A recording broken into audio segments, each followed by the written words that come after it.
Welcome back to the Weeby Corner. I am your host, Sloppy. I forgot to do all the points. And, well, welcome. I already said welcome back. I'll say it again. Fuck it. This is my channel, my show. I'll do whatever the hell I want. Welcome back to the Weeby Corner. I am your host, Sloppy. And today we're going to be looking at the Fire Punch manga, volumes 1 through 8, even though I only have volumes 1 through 7 on hand. I was not about to pay $30 for volume 8, because I don't have $30. Can't whore myself that quickly. You see my face? Jesus Christ. Anyways, cutting the chit chat into the talk short. I wrote a small little blurb of speech why this took so long, considering I've mentioned it multiple times in the past months back. But I'm just gonna skip that. Get all to the fun stuff that we actually, want to hear about. Anyways, let's get into this shit. As usual, I will do the light while basically only divulging the first few chapters, or in some cases the first volume. This one you'll hear. And then I'll go into more story beat details that you might want to skip. I will leave a time code somewhere to skip to. So that way you can just, go at your own pace. Or, you can just disregard this entire little messagey blurb. Anyways, now with all that word vomit done and out of the way, let's actually get in. Let's get going. Fire Punch is an anime-less masterpiece, and I hope it stays that way, at least for the near future. This actually does have to do with the content within the latter half of or I should do it this way, the latter half of this story, because there's content in it that won't really bode over well in the West unless you're from Alabama. And apparently we can't have outlandish ideas depicted within media, including their origins and that particular aspects of media's creation, not even relying here in the US, but whatever, that doesn't matter to people.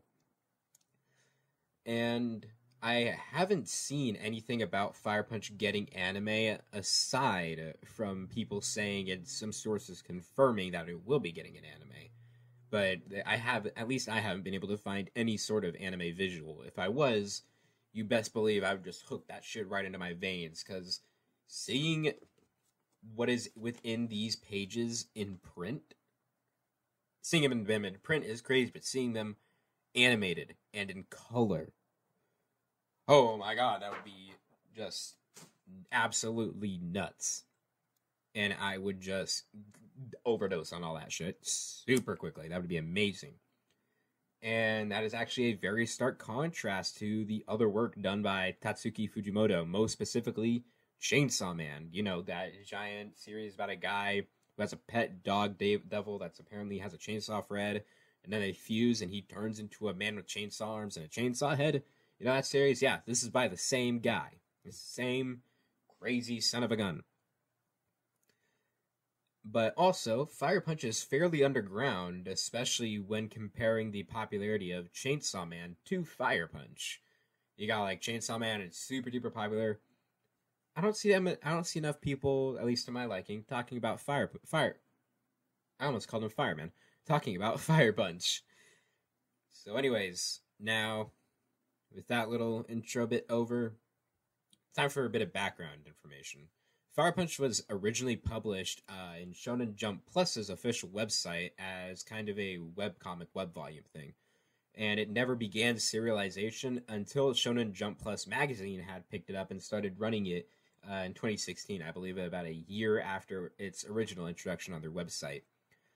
And it actually spans 8 volumes, as mentioned earlier, and I had begun reading Fire Punch in the early to mid-August range, but I only just recently finished it a few days ago, which would be still in very early January. I would have finished earlier if it actually didn't go out of print and the reprints getting delayed. Very similar situation with Kaiji, but of course on a much smaller scale and schedule mishap. Now, I already went over that, because I'm going through my little script thingy out of order, so forgive me when I go look at it for a second, be like, this and that, the other thing. Yeah, alright. Now we're going to be discussing early game plot. This is filled with spoilers for the first early chunk of the story, but it's going to be stuff you're going to be getting through no matter where you look for information on Fire Punch. If you try to be spoiler-free, you're going to get this shit either way. So let's actually begin with it. And this is also the part where I send it over to the voiceover.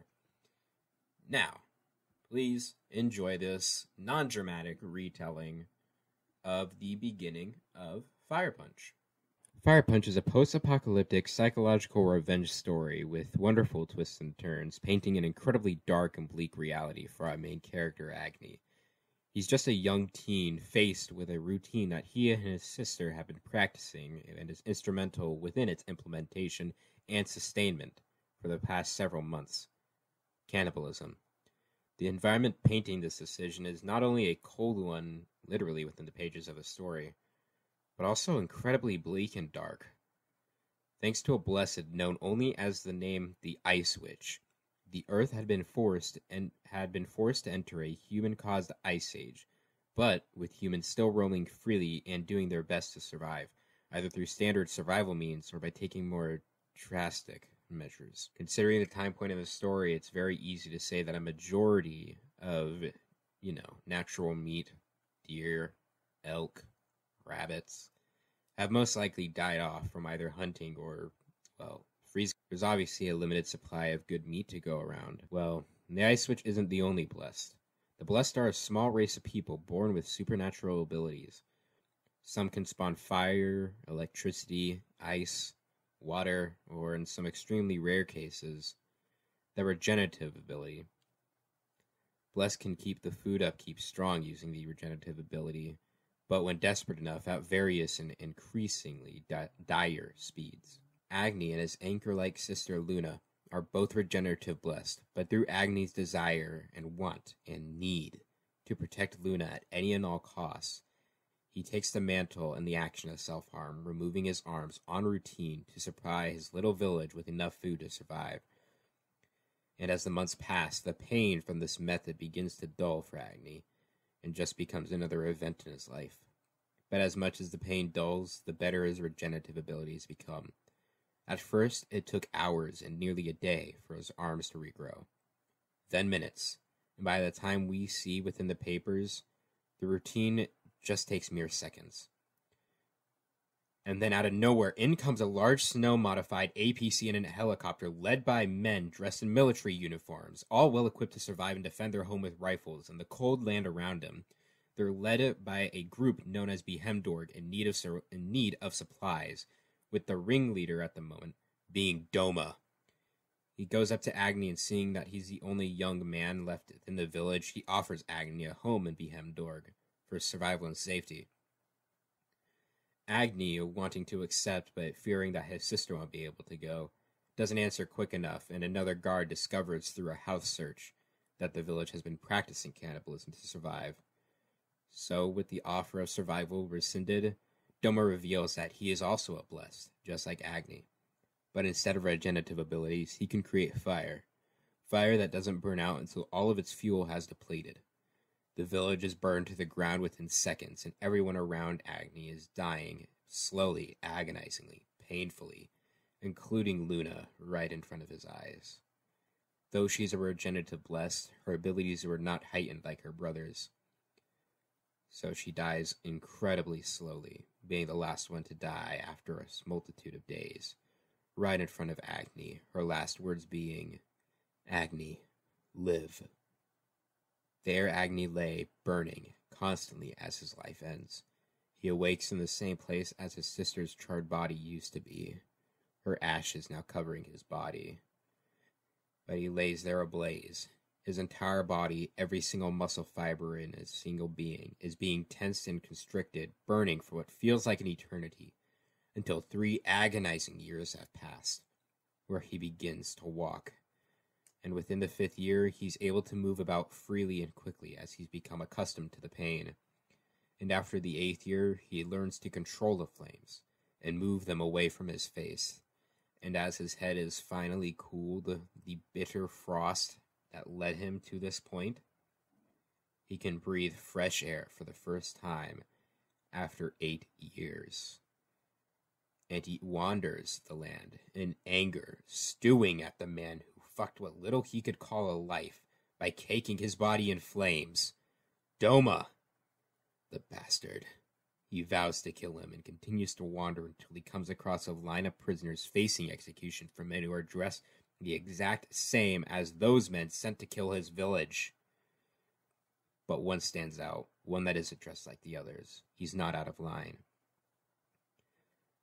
He walks forward as a blessed, one who can create crystal-like structures, large or small, any shape he desires, but he chooses a cup. He has him and the other guards piss in it to give to a thirsty prisoner, and as time slowly ticks by, other prisoners are rounded up and put into a line, and one by one they're all executed, until the man with the handgun stops upon the last one in line, a young boy named Sun. When Agni intercepts, he sees a resemblance to his village destroyed by the very same men who are executing these prisoners. As he takes action, the centerfold can only be described as fucking awesome. We see the creation of the series title spread across the pages as Agni pierces the back of the crystalline blessed as burning bodies of prisoners and soldiers alike litter the ground with Sun cowering in the back. The words Fire Punch cover the page. That's only the first chapter. I'm not even lying. It is that crazy. If you're interested, the links to the manga are all in the description. Volumes 1 through 8. Enjoy. Through the midpoint of the manga, we see a very small part of Behendor's governmental hierarchy, with one girl named Togata recounting the times of old. The films that we would consider such as classics like Home Alone and Star Wars. Yeah, she remembers seeing them. And in this time period, she recounts when her entire collection just stopped working because, well, it froze over. And then she meets Agni, a man on fire, and she decides, I'm going to create a movie and educate all of these people. They don't know what a movie is. I must show them what a movie is. And so she takes Agni and one other person on this short little odyssey of getting Agni pumped up and ready to attack Behendorg and finally kill Doma. And then something strange happens. She's shown to be two-faced. While acting with the side of Behendorg by feeding them some information, it's always at the will and whim of her movie. She wants it to be the most entertaining climax possible. But later, when she stops working on it, she eventually cancels it. And especially later within the series down the line, they're able to set up another camp, and she just becomes one of the prominent figures, at least from what we can see within the pages. And her entire little two-faced shtick of, you're going to do this, but I'm going to really make you do that, gets really annoying, because she's always trying to pull something. But I thought that since her arc would be done, she would just be chilling, you know? Maybe doing something every now and then, kind of like a regular character, but nope, that's not possible here. Also, I want to say sorry, my cat has been bumping the mic, and I just do not want to re-record it. It's like 4 in the morning. And then another thing happens. This new setup, this camp, is made by Agni's supporters. They praise Agni as a god, and Sun is the one that dubs him Fire Punch, as he did much earlier. He also educates the people on how many good deeds he's done for others in the name of liberation, in a sense. And then they end up putting Agni on this pedestal of, this is our god, he will lead us to salvation. And that's their, well, like, kind of driving factor to survive. And it ends up working. And then Sun takes up the mantle of being the head. It's very interesting to see some kid who's been with Agni since, you could say, the beginning, in a sense, just be headed out as the leader. And it's very interesting. And then at some point, I think it was around Volume 3, especially in Volume 1, it's been there since the beginning, but I saw it like rise to prominence, especially in 2 and 3. The story takes a very deep psychological turn, which I absolutely love. And especially in the latter half, that's when it takes things to a really heavy hand. There's a lot of really quiet moments. There's not that much action in the latter half that I could tell. Well, of course, there is, because we need something to keep the viewers hooked. But it also just has a lot of psychological thought for Agni as he's constantly developing and redeveloping. From someone who's just a kid going through the motions, trying to help his friends and family, what he can consider his friends and family, survive. And then just turning into this hero and then seeing himself become the villain and then trying to, I guess, kind of muddy his past in a sense. And then the last two volumes just take that psychological element and go on a bender with it. I love it. And then the climax is wild and it's all amazing. One final fight and it's just great. Now, back to the camera work. Fire Punch, at least as you can tell, hopefully if you can tell from the way that I'm describing it, is fucking awesome. And I'm so glad that there isn't an anime for it yet. And I hope it stays that way, especially considering the mentality the West is in right now. When they get their hands on it, they're not going to be happy with a lot of the events that happened within the last half. They're going to be upset that it takes a complete 180 from what it was and includes some touchy subjects that they really wouldn't like.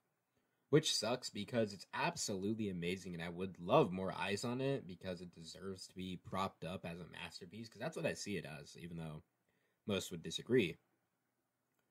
But then again, yeah, that just can't happen with the way we are in the West, and that sucks. Again, it's fucking awesome. It has crazy cool action, very nuts. If you've read or seen anything from Chainsaw Man, just replace Chainsaw Man with a dude that's constantly on fire. Yeah. It's really, really cool. And Tatsuki Fujimoto's very thick outline to switching to thin inline detailed art style makes not only some really cool set pieces, but also makes way for absolutely just gorgeous cover art. Not even just the badass ones seen in 1 and 4 mostly, as well as number 8, which I again don't have on hand. I'll put a picture of it up here. That is if I can remember it. Come on, where's the one I'm looking for? Here we are. But also, as aforementioned, just some fucking really gorgeous artwork that is just nice to look at, even if it is fairly minimalistic within the pages and isn't seen as much in comparison to its action, which I'm 100% fine with because both are absolutely just a joy to look at. Earlier I tossed my volume 1 to the other side of the room, so volume 2 is at the top right now. And due to all of this, and it just being an incredibly, incredibly great read and such a fun read, I rank Tatsuki Fujimoto's Fire Punch a total score of 9 out of 10. Of course, I do have some problems, but those are more personal because there's characters that I didn't like that I prefer would got less page time, but they actually got more than I wanted. And there are a few pacing issues here and there, but overall, I think it was very, very well written, very, very well drawn, and very, very well paced and set. Now, the ending. Thank you very much for watching this review of Fire Punch, the Fire Punch manga. As stated, it was a great read, and I have left all Amazon links to the manga volumes in the description below. Each volume costs about 15 American, and citing Google, about 10 British pounds. Then again, that could be wrong because Google. Make sure you leave a like and subscribe for more mediocre manga content. I am Slavi at the Weeba Corner. This has been the Fire Punch manga review.